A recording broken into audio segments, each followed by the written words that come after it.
Hey, what's going on, guys? So today we are in Wellington Waterfront. This waterfront here has a lot of history tied to it, and it's kind of similar to like renovating Seaport or back in the States or something similar, because this is known as the Waterfront Renaissance.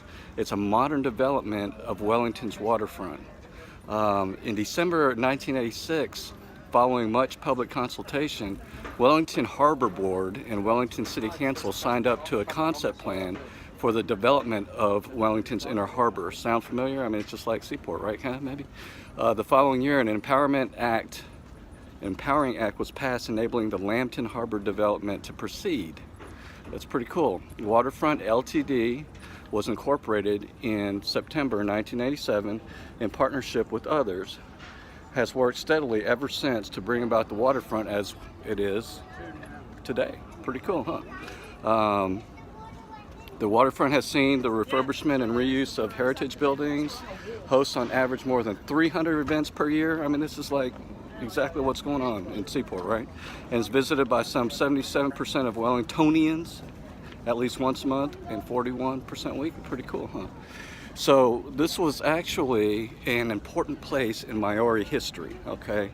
Long before Europeans settled in Wellington, the waterfront was the center of local Maori life. Maori are the indigenous people of New Zealand, in case you didn't know Maori, right? Kupe, the great Maori explorer, is said to have stayed in the harbor hundreds of years ago, and many place names in the harbor acknowledge his presence. Now, you know, I can't say these names. Maitiu and Makaro, or Somes and Ward Islands. Ward Islands, man, check that out. As they are also known, are the names of two of Kupe's nieces. When European settlers arrived, they found thriving Maori settlements stretching from the eastern side of Hutt Valley around to settlements at the mouth of, Kaiwa Rawara Stream, in the heart of the waterfront. Okay, so that's pretty cool, man. This place has a lot of history, right? So the park that is built up here is called Frank's Kitts Park.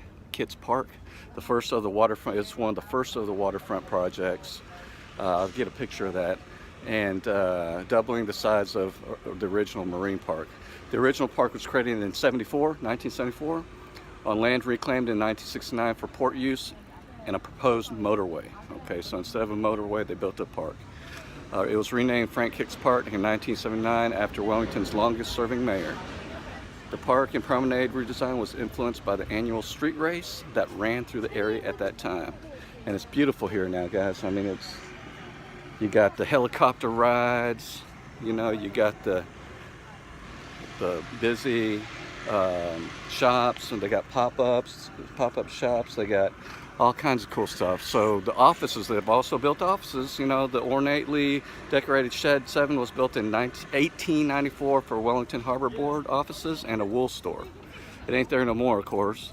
The building was strengthened and partitioned into apartments and offices. Let's see. Apartments and offices. In 1993, it renamed Wharf Offices Apartments. In 2000, the New Zealand Academy of Fine Arts moved into the ground floor. Now, we just passed the Circa Theater. I'll get a picture of that to you. It was moved from the I-Lot building on the corner of Jorvis Quay and Harris Street to its purpose-built waterfront premises in 1994. Cool. So that's, let's see what else we got here. I mean, that's the story of this beautiful area here, this marina, this wharf.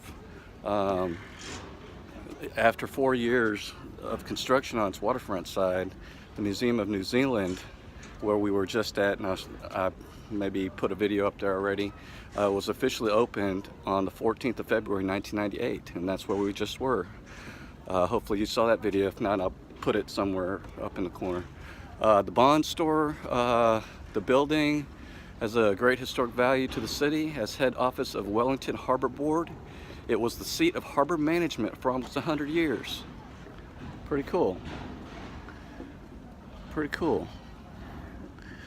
That's pretty cool. So in 2002, the Waterloo apartments, let's see if we can find those things.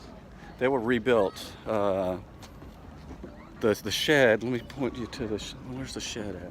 I don't see the shed, but it was it was built in 1911.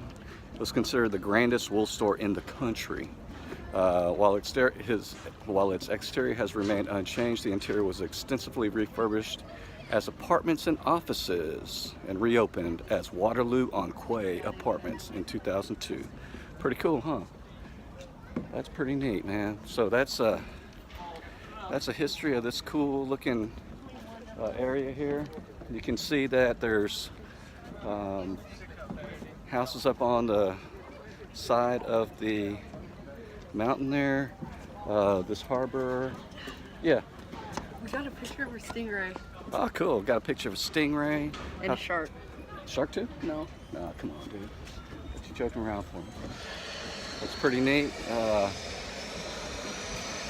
So, a brief history. Helicopter's fixing to take off. So until next time, I wish you amazing adventures. Peace. More to come later.